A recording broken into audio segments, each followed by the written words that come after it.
We're going to Senator Ludlam first. Senator Ludlam, your call. Thanks, Chair. I've got some on Afghanistan as well. Just seek your advice as to whether to go to those now, because I was going to go back to the white paper. Do you have... Yeah, okay, we'll stay there. That's all right. And mine are fairly brief, as I understand others have canvassed this in a bit of detail. And if this is already on the transcript, then I'll just go and check it. But I'm interested to know what you're able to tell us about the remaining SOTG contingent, where they'll be based, how they will be supported, and how long they're likely to be there. It hasn't changed since last time we've discussed it, and it was a brief part of the statement this morning.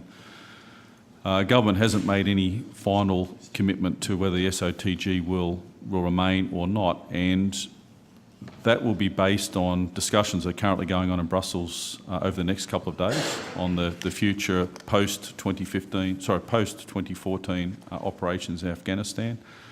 It'll also depend on a mandate, the legal coverage for the SOTG to be able to operate. So there's still no commitment one way or the other, or decision one way or the other on SOTG at the moment, other than what's previously been stated.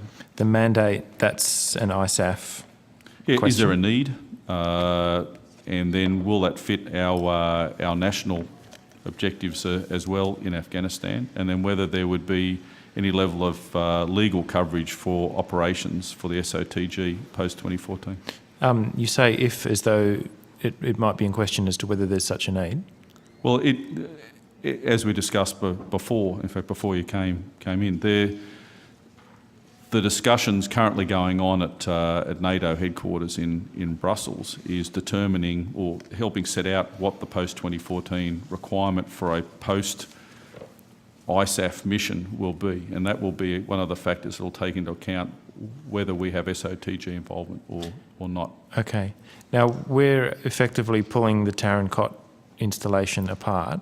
That's where they're based at the moment. They're currently based at multinational base Tarancot. Yeah. We're not pulling it all apart. We are gifting Camp Russell and some of Camp Holland to Afghan National Security Forces. Okay.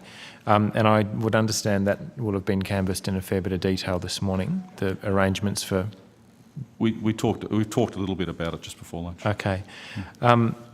Is it likely that the Special Operations Task Group would remain where they are, or would they be moved to Kandahar? Would they? No, are these things all in question? They won't remain in their current location. No. No, not at the end of this year. Yeah. Okay. So I'm trying to work out exactly, and Senator Finney, you might have to step in if it's a policy question. Has the Australian government decided whether or not they're staying, or is it that the Australian government has decided they're staying and it's just a question of what their role is and where they're based from? In fact, this matter has been canvassed a little bit. I'm happy to go over it again, Senator. The government has indicated that it's willing to consider any request, but it has gone no further than that, and there are several, I guess, to borrow the Secretary's phrase, moving parts before that decision comes to government. I guess in terms of the SOTG contingent, I think the only thing we can say with certainty is that it will not be at TK. But as to whether the contingent is required and as to whether it's in Kandahar or Kabul or somewhere else, those decisions are still some way down the track. We do not know the footprint of coalition forces that will be in Afghanistan post-2014. The United States and other coalition partners has not yet reached a concluded view about any of those matters. And so all of those decisions are still a little way down the road. Okay. The process will be, though, some kind of proposition might come back from Brussels from the meetings that are afoot at the moment that'll be considered by the government and announced at some stage. There is unlikely to be a specific proposal specifically directed at Australia out of Brussels. Okay, so on what basis will the Australian government be making a decision about our continued deployment? Well, it will be on the basis of one, what different coalition partners are doing. Secondly, and of course most importantly, is of course what the Afghan government may want. Yeah. And thirdly, the the mandate or the legal framework within which special forces may be there after the end of 2014. Okay. All right. What is your understanding of the present disposition of the Afghan government towards continued deployment of Australian Special Forces troops in Afghanistan? I don't think the Afghan government has made any public comments in respect of that. Senator, I think it's still relatively early days, and their focus, I think, has been very much in the context of their discussions, one with the United States and secondly with the broader coalition. Okay, thank you. What are you able to tell us, so as far commenced as the handover at Tarin Kot is, there's a certain amount of toxic materials and waste and material that's been stockpiled there over a long period of time, not including the munitions. Can you just describe for us how that is to occur and what proportion of that sort of material are we likely to leave behind?